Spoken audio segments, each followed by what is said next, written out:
பொன்னியின் செல்வன் மூன்றாம் பாகம் கொலைவாள். அத்தியாயம் 42. சுரம் தெளிந்தது. நாகைப்பட்டினம் சூடாமணி விஹாரத்தில் ஆச்சாரிய பிக்ஷுவின் அறைக்கு பக்கத்து அறையில் பொன்னியின் செல்வன் மரக்கட்டிலில் படுத்துக் கொண்டிருந்தான். 3 நாள் அவனுக்கு கடும் சுரம் அடித்துக் கொண்டிருந்தது. பெரும்பாலும் சுயப்பிரஜையே இல்லாமலிருந்தது. இந்த நாட்களில் பிக்ஷுக்கள் அவனைக் கண்ணும் கருத்துமாக கவனித்துக் கொண்டு வந்தார்கள். வேளைக்கு வேளை மருந்து கொடுத்து வந்தார்கள். அடிக்கடி வாயில் தண்ணீர் ஊற்றிக்கொண்டு ஜாக்கிரதையாக பார்த்து வந்தார்கள். இடையிடையே எப்போதாவது சுயநினைவு தோன்றிய போது தான் இருக்குமிடத்தைப் பற்றி அவன் எண்ணிப் பார்க்க முயன்றான். அவனுக்கு எதிரில் சுவரில் எழுதியிருந்த சித்திரக் காட்சி அவனுடைய கவனத்தை கவர்ந்தது. அந்தச் சித்திரத்தில் தேவர்கள், கந்தவர்கள், யக்ஷர்கள் காணப்பட்டார்கள். அவர்களில் சிலர் பலவித இன்னிசைக் கருவிகளை வைத்துக் கொண்டிருந்தார்கள். சிலர் வெண்சாமரங்களையும் வெண்கொற்ற குடைகளையும் ஏந்திக் கொண்டிருந்தார்கள். மற்றும் சிலர் கரங்களில் பல வர்ணமலர்கள் உள்ள தட்டுக்களை ஏந்திக் கொண்டிருந்தார்கள். இந்தக் காட்சி தத்ரூபமாக இருந்தது. தேவர்களின் உருவங்கள் எல்லாம் உயிர் உள்ள உருவங்களாக தோன்றின. அடிக்கடி அக்காட்சிகளைப் பார்த்த பிறகு பொன்னியின் செல்வன் வானவரின் நாட்டுக்குத்தான் வந்துவிட்டதாகவே எண்ணினான். அந்த தேவயட்சைக் கிண்ணறர்கள் எல்லாரும் தன்னை வரவேற்க வருவதாகவும் எண்ணினான். சொர்க்க லோகத்துக்குத்தான் வந்து சேர்ந்தது எப்படி என்று யோசித்தான். அடர்த்தியான தாழைப் புதர்களும் அத்தாழைப் புதர்களில் பூத்திருந்த தங்க நிறத் தாழம்பூக்களும் இருபுறமும் நிறைந்திருந்த ஓடையின் வழியாக வான நாட்டுக்குத்தான் வந்திருக்க வேண்டும் என்று தோன்றியது. அந்த ஓடை வழி நினைவு வந்தபோது தாழம்பூக்களிலிருந்து வந்த நறுமணத்தையும் அவன் நுகர்வதாகத் தோன்றியது. ஓடையில் ஒரு படகில் ஏற்றி தன்னை ஒரு தேவகுமாரனும் தேவகுமாரியும் அழைத்து வந்ததும் இலேசாக நினைவு வந்தது. தேவகுமாரன் சிவபக்தன் போலிருக்கிறது. இனிமையான தேவாரப் பாடல்களை அவன் அடிக்கடி பாடினான். தேவகுமாரி என்ன செய்தாள்? அவள் பாடவில்லை. அவள் அவ்வப்போது 2 வார்த்தைகள் மட்டுமே கூறினாள். அதுவே தேவகானம் போலிருந்தது. ஆர்வமும் அன்பும் நிறைந்த கண்களால் தன்னை அடிக்கடி பார்த்துக் கொண்டிருந்தாள். அவ்விருவரும் இப்போது எங்கே? வானவர் நாட்டில் தேவர்கள், யக்ஷர்கள், கிண்ணர்களைத் தவிர புத்த பிக்ஷுக்களுக்கும் முக்கியமான இடம் உண்டு போலும். அவர்கள்தான் தேவலோகத்து அமுத கலசத்தை பாதுகாக்கிறவர்கள் போலும். அடிக்கடி புத்த பிக்ஷு ஒருவர் அவனை நெருங்கி வருகிறார். அவனுடைய வாயில் சிறிது அமுதத்தை ஊற்றிவிட்டுப் போகிறார். தேவலோகத்தில் மற்ற வசதிகள் எவ்வளவு இருந்தாலும் தாகம் மட்டும் அதிகமாகவே இருக்கிறது. இன்னும் கொஞ்சம் அதிகமாகவே இந்த புத்த பிக்ஷு தன் வாயில் அமுதத்தை ஊற்றிவிட்டு போகக்கூடாதோ? தேவலோகத்தில் கூட ஏன் இந்த தரித்திர புத்தி? ஒருவேளை அமுதத்தை ஒரேயடியாக அதிகமாய் அருந்தக்கூடாது போலும். இது அமுதமா? அல்லது ஒருவேளை ஏதேனும் மதுபானமா? சீச்சி பிக்ஷுக்கள் கேவலம் மதுவைக் கையினாலும் தொடுவார்களா? தன் வாயிலேதான் கொண்டு வந்து ஊற்றுவார்களா? இல்லை என்றால் ஏன் இப்படித் தனக்கு மயக்கம் வருகிறது? அமுத பானம் செய்து சிறிது நேரத்துக்கெல்லாம் ஏன் நினைவு குன்றுகிறது? 3 தினங்கள் இவ்வாறு பொன்னியின் செல்வன் வானவர் உலகத்திலும் நினைவேயில்லாத சூனிய உலகத்திலும் மாறி மாறிக் காலம் கழித்த பிறகு 4ஆம் நாள் காலையில் தூக்கத்திலிருந்து விழித்தெழுவது போல எழுந்து பூரண சுய நினைவு பெற்றான். உடம்பு பலவீனமாய்த் தானிருந்தது. ஆனால் உள்ளம் தெளிவாக இருந்தது. எதிரே சுவரில் இருந்த உருவங்கள் சித்திர உருவங்கள் என்பதை அறிந்தான். அந்த தேவயக்ஷ கிண்ணறர்கள் தன்னை வரவேற்பதற்காக அங்கே நிற்கவில்லை என்றும் தேவலோகத்துக்கு விஜயம் செய்த பகவான் புத்தரை வரவேற்கிறார்கள் என்றும் அறிந்தான். மற்றொரு சுவரில் மேகங்கள் சூழ்ந்த வானவெளியில் புத்த பகவான் ஏறி வருவது போன்ற சித்திரம் எழுதியிருந்ததையும் கண்டான். புத்த விஹாரம் ஒன்றில்தான் படுத்திருப்பதை அறிந்து கொண்டான். எங்கே, எந்த புத்த விஹாரத்தில் என்று சிந்தித்த போது இலங்கையிலிருந்துதான் பிரயாணம் தொடங்கியதிலிருந்து நிகழ்ந்த சம்பவங்கள் எல்லாம் ஒவ்வொன்றாக நினைவு வந்தன. வந்தியத்தேவனும் அலை மோதிய கடலில் அலைப்புண்டு கை சளைத்து போனது வரையில் ஞாபகம் வந்தது. அப்புறம் ஒரே குழப்பமாக இருந்தது. அச்சமயம் புத்த பிக்ஷு ஒருவர் அந்த அறைக்குள் வந்தார். வழக்கம்போல் கையில் அமிர்த கிண்ணத்துடன் வந்தார். இளவரசன் அருகில் வந்ததும் பிக்ஷு அவனை உற்றுப் பார்த்தார். இளவரசன் கையை நீட்டி கிண்ணத்தை வாங்கி அதில் இருப்பது என்னவென்று பார்த்தான். அது தேவலோகத்து அமுதம் இல்லை என்று உறுதிப்படுத்திக் கொண்டான். மருந்து அல்லது மருந்து கலந்த பால் என்று தெரிந்து கொண்டான். பிக்ஷுவை நோக்கி, சுவாமி, இது என்ன இடம்? தாங்கள் யார்? எத்தனை நாளாக நான் இங்கே இப்படி படுத்திருக்கிறேன் என்று கேட்டான். பிக்ஷு அதற்கு ஒன்றும் மறுமொழி சொல்லாமல் திரும்பிச் சென்றார்.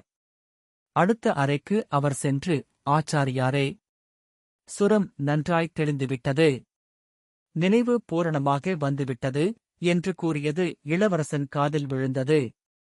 சிறிது நேரத்துக்கெல்லாம் வயது முதிர்ந்த பிக்ஷு ஒருவர் பொன்னியின் செல்வன் இருந்த அறைக்குள் வந்தார்.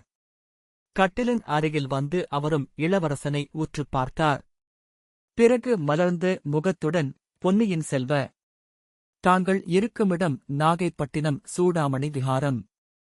கடுமையான தாபத் ஜுரத்துடன் தாங்கள் இங்கே வந்து 3 தினங்கள் ஆயின. தங்களுக்கு இந்தச் சேவை செய்வதற்கு கொடுத்து வைத்திருந்தோம். நாங்கள் பாக்கியசாலிகள் என்றார். நானும் பாக்கியசாலிதான்.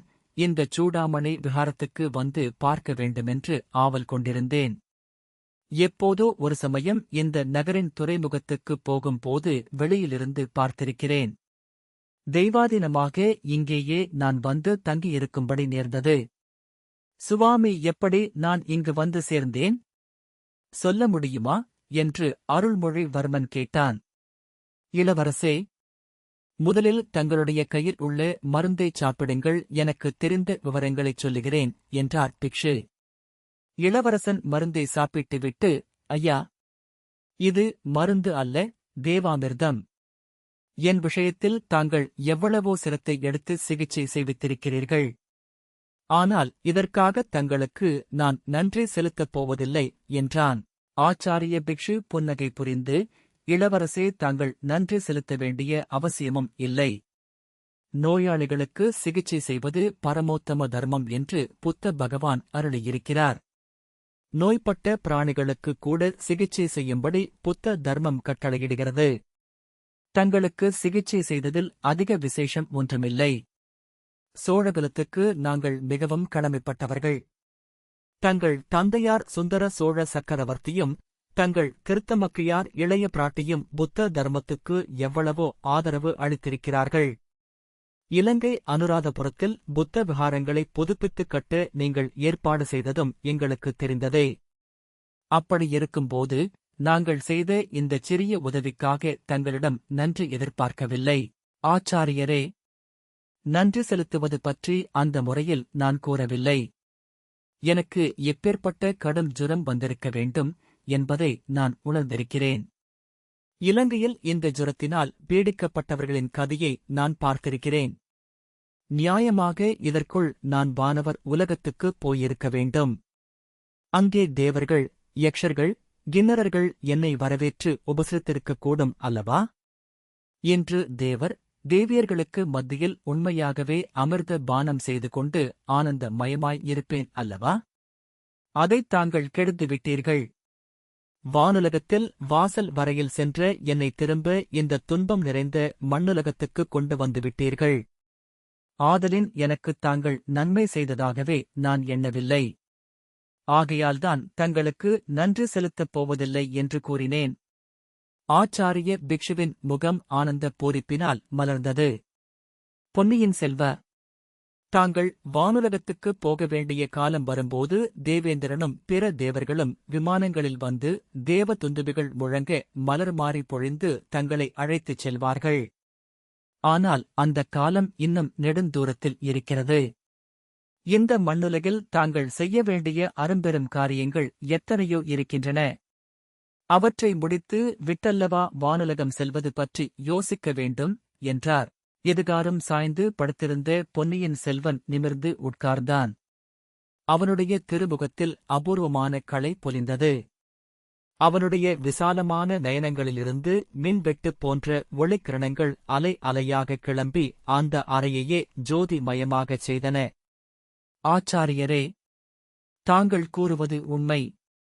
இந்த மண்ணுலகில் நான் சில காரியங்களைச் சாதிக்க விரும்புகிறேன். அரும்பெரும் பணிகள் பல செய்து முடிக்க விரும்புகிறேன். இந்தச் சூடாமணி விஹாரத்தை ஒரு சமயம் வெளியிலிருந்து பார்த்தேன். அனுராதபுரத்திலுள்ள ஸ்தூபங்களையும் விஹாரங்களையும் பார்த்தேன். அங்கேயுள்ள அபயங்கிரி விஹாரத்தைப் போல பெரிதாக இந்தச் சூடாமணி விஹாரத்தை புனர் நிர்மாணம் செய்யப் போகிறேன். அனுராதபுரத்தில் உள்ள பெரிய பெரிய புத்தர் சிலைகளைப் போன்ற சிலைகளை இந்த விஹாரத்திலும் அமைத்து பார்க்கப் போகிறேன். இன்னும் இந்தச் சோழ நாட்டிலுள்ள சிவாலயங்களை அம்மாதிரி புதுப்பித்துக் கட்டப் போகிறேன். இலங்கையிலுள்ள ஸ்தூபங்களையும் விஹாரங்களையும் பார்த்துவிட்டு இச்சோழ நாட்டிலுள்ள ஆலயங்களையும் நினைத்துப் பார்த்தால் எனக்கு உடலும் உள்ளமும் குன்றுகின்றன. வானளாவும் கோபுரத்தை உடைய மாபெரும் ஆலயத்தை தஞ்சாவூரில் நிர்மாணிக்கப் போகிறேன். அதற்கு தகுந்த அளவில் மகாதேவருடைய சிலையைச் செய்து நிர்மாணிக்கப் போகிறேன். ஆச்சாரியரே, இந்தச் சோழ நன்னாட்டில் புத்த ஸ்தூபங்களும் சிவாலயங்களின் கோபுரங்களும் ஒன்றோடொன்று போட்டியிட்டு மேக மண்டலத்தை எட்டப் போகின்றன. ஆயிரம் வருஷங்களுக்குப் பிறகு இந்த தெய்வத் தமிழ்நாட்டில் பிறக்கும் சந்ததிகள் அவற்றைக் கண்டு பிரமித்து நிற்கப் போகிறார்கள். இவ்வாறு ஆவேசம் கொண்டவன் போல் பேசி வந்த இளவரசன் உடலில் போதிய பலமில்லாமையால் கட்டிலில் சாய்ந்தான். உடனே ஆச்சாரிய பிக்ஷு அவனுடைய தோள்களைப் பிடித்துக் கொண்டு கட்டிலில் தலை அடிபடாமல் மெல்ல மெல்ல அவனைப் படுக்க வைத்தார். நெற்றியில் கையினால் தடவிக் கொடுத்து, இளவரசே, தாங்கள் உத்தேசித்த அரும்பெரும் காரியங்களையெல்லாம் காலாகாலத்தில் செய்து முடிப்பீர்கள். முதலில் உடம்பு பூரணமாய் குணமடைய வேண்டும். சற்று அமைதியாயிருங்கள் என்றார்.